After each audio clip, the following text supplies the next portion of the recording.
Tim Hackman, nephew of Hollywood legend Gene Hackman, has finally broken the family's silence with a cryptic statement. He saw more than you believe. And with those few words, a vortex of speculation has swallowed the peaceful facade around his uncle's bizarre final days. At 95, Gene Hackman was far past the frenetic pace of film sets, quietly settled in the desert reaches of Santa Fe with his wife, Betsy Arakawa, and their loyal dog. Yet in one unsettling discovery, the iconic star, two-time Oscar winner and one-time face of cinematic grit, was found lifeless alongside Betsy in their own locked home. No forced entry, no screams for help. Their dog, also dead, only heightened the sense of sinister puzzle. You'd think investigators would have pinned this as a tragic accident, but the deeper prestige stories delves into each clue, the more the scenario defies ordinary explanations. It began with days of eerie silence. Neighbors noticed no sign of Hackman's usual morning amble or Betsy's gentle wave from a window. The maintenance crew, forced to knock repeatedly on a door that never opened, finally broke the lock and stepped into a house that felt frozen in time, like a film set waiting for actors who had abruptly disappeared.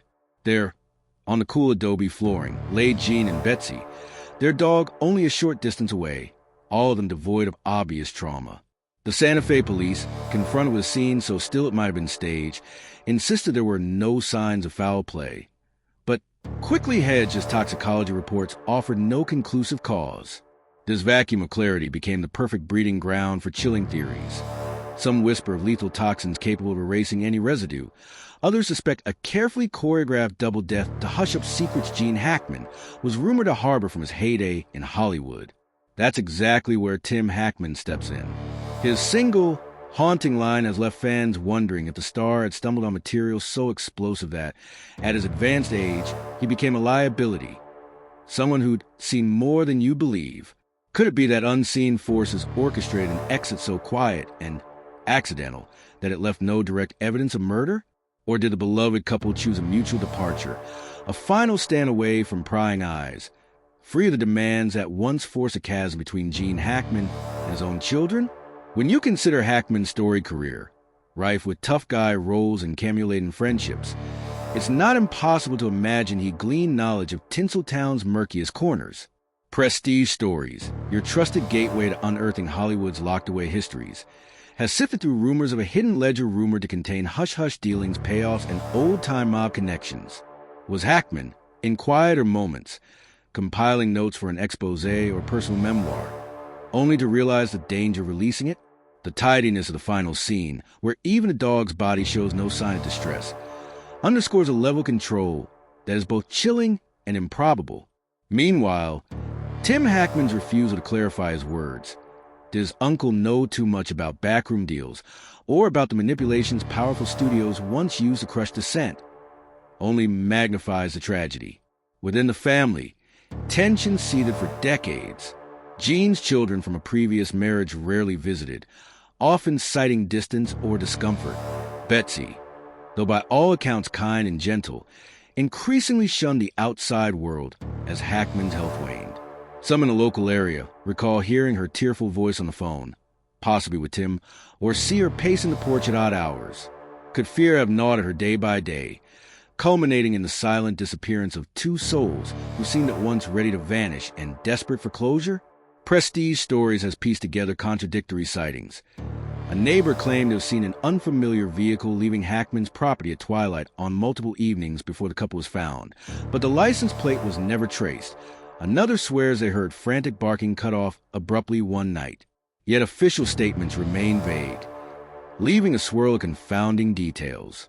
Autopsy results mention no definable toxins, even as paramedics recorded an unusual temperature discrepancy between Hackman's and Betsy's bodies. One still warm, the other already stiff. If they died together, how did those small variances slip through? Prestige Stories believe the only way to unravel these knots is to lay out every fragment, from suspicious phone calls that ended days earlier to inconclusive medical data, to the unusual extent of hush from Hackman's Hollywood confidants, where the tearful eulogies from co-stars or the heartfelt tributes from directors who once revered him.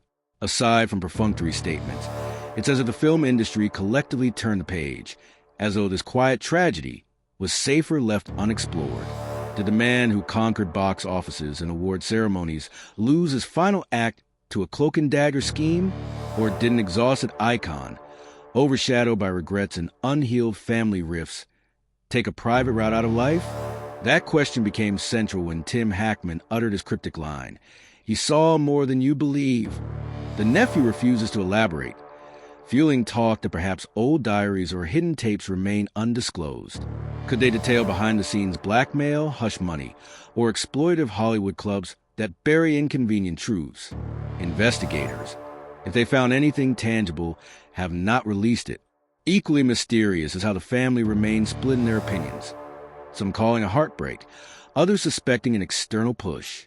Meanwhile, local reporters have turned up evidence that contradicts official disclaimers.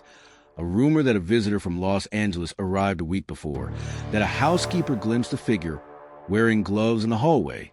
Still no official investigation arises to connect these dots, amplifying the sense of a wide-scale hush. Prestige Story stands by the notion that only sustained scrutiny can expose what truly happened. That's why we urge you to like, comment, and subscribe to Prestige Stories, your frontline source for these unfiltered narratives. We've interviewed paramedics, spoken off-record to distant family, and read through the limited documents the police did release. So far, none of it fully adds up. For the lay observer, it's easy to write it off as two elderly people quietly passing, dog included. But the deeper you delve, the more illogical that tidy resolution becomes. If it were a simple case, investigators wouldn't clam up, nor would the official statements be so ambiguous. Now, as we approach the final pages of Gene Hackman's life, overshadowed by a silence too thick to ignore, we recall that Tinseltown has a history of burying its secrets under a veneer of glitz. Prestige Stories is here to brush that veneer aside, re-examining the suspicious hush that accompanied Hackman's last breath.